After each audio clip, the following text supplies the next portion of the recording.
Jadi, Ading, Gerda, setelah menguburkan, kita membacakan talqin ke mayit supaya membantu si mayit menjawab pertanyaan malaikat. Wah, bid'ah itu Sa. Di dalam Al-Quran tuh dinyatakan wa alaisa lil insani illa ma sa'a. Bener sih Ding ayatnya, tapi Al-Quran juga ngajarin kita buat doain orang yang udah meninggal kok. Coba deh cek surat Al-Hasyr ayat 10. Sabar dulu Ding, ada dalilnya loh. Bener tuh kata Mirdas, Anda bacain ke ente ya. Ada hadis riwayat Tabrani, Rasulullah SAW diriwayatkan berkata, apabila salah seorang kamu mati, lalu kamu ratakan kuburnya, hendaklah seseorang berdiri di kepala kuburnya seraya mengucapkan, wahai fulan bin fulana, ingatlah apa yang engkau bawa ketika keluar dari dunia, syahadat kesaksian tiada Tuhan selain Allah, dan sesungguhnya Muhammad adalah hamba dan Rasulullah. Sesungguhnya engkau ridho Allah sebagai Tuhan, Islam sebagai agama, Muhammad sebagai nabi, Quran sebagai imam. Maka malaikat munkar dan nakir saling menarik tangan satu sama lain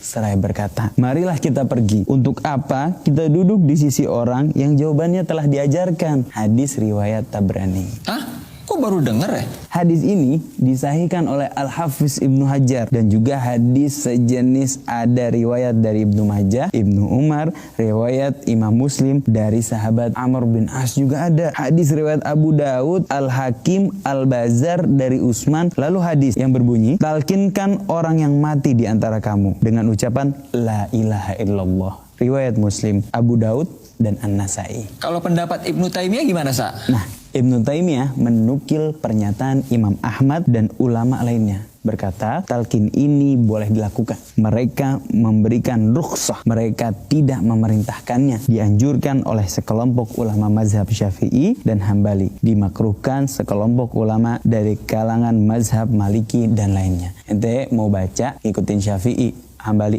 boleh. Kalau ente mau menjaga diri, ikutin Malik dan kalangan mazhab lainnya, itu juga boleh, nggak apa-apa. Oh, jadi boleh ternyata. Tapi kalau nggak talqin nggak apa-apa kan? Ya nggak apa-apa dong, saling menghormati Dan saling mencintai, karena Subhanallah, subhanallah, subhanallah, subhanallah, subhanallah, subhanallah. Oh, zikir nggak usah dikencengin. Adi, jangan untuk mulut orang, ya Allah. Mana bawa terasi lagi. Di masjid gue sesuai sunnah, nggak ada yang ngerasin suara. Lu punya masjid Ading sekarang.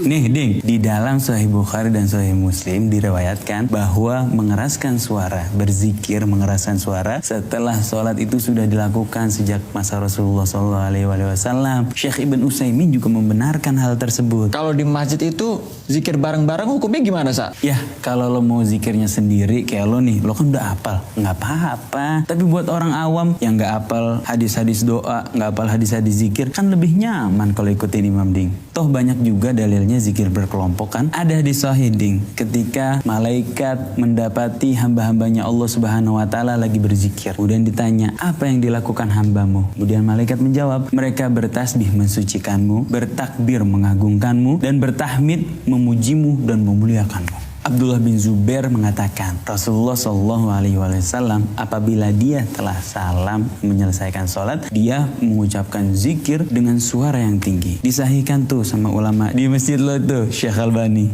Hadis Qudsi, di mana Allah Subhanahu Wa Taala berfirman, ketika hambaku berzikir dalam sendirian, maka aku menyebutnya dalam diriku. Jika ia menyebutku dalam kelompok, maka aku akan menyebutnya dalam kelompok yang lebih banyak. Mau nggak lo disebut sama Allah di hadapan para malaikat? Wah, jadi nggak enak gue. Maafin gue Des ya. Iya, nggak apa-apa, nggak apa-apa. Saling mencintai karena Allah. Al-Fatihah bil qabul min tamami kulli surah ma'mul ala manahu salafuna salih wa ila hadratin Nabi Muhammad sallallahu alaihi wasallam. Al-Fatihah. A'udzu billahi minasyaitonir rajim. Bismillahirrahmanirrahim. Alhamdulillah. Nggak boleh tuh tawasul sama Nabi. Nabi kan udah meninggal. Sahabat sama tabi'in juga bertawasul sama baginda Nabi Muhammad SAW setelah beliau meninggal. Nggak ada, bid'ah itu. Nih Ding, di zamannya Khalifah Utsman bin Affan ada sahabat yang doa begini, ya Allah, aku memohon kepadamu, menghadap kepadamu berkat Nabi Muhammad SAW, Nabi pembawa rahmat. Ya Muhammad, aku menghadap denganmu kepada Tuhanmu agar ia mengabulkan hajatku. Sohih nggak tuh Sa? Menurut ulama yang biasa lo kutip, Ibnu Taimiyah, ini sih hadis sahih. Bahkan dia nambahin perawi lain namanya Ubadah bin Syu'bah. Diriwayatkan oleh Ibnu Abi Dunya di dalam kitabnya Mujabi ad-Du'a. Para tabi'in bertawasul dengan Nabi Muhammad SAW setelah wafatnya. Bahkan Ibnu Taimiyah mengomentari bahwa doa seperti ini adalah merupakan kebiasaan para salaf. Oh, jadi ada dalilnya dari kalangan salaf sama sahabat. Iya, Ding. Oh, sorry Sa, baru tahu. Nggak apa-apa, Ding, namanya belajar. Yang penting kita bersahabat di dunia, Saling mencintai karena Allah. Sa, tadi gue ngeliat orang baca Yasin di samping kubur. Emang boleh, Sa? Ya boleh, Ding, kalau kata guru gue mah. Kata gurunya guru lo, Ibnu Qayyim al-Jauziyah juga boleh sih. Kenapa mesti surat Yasin coba?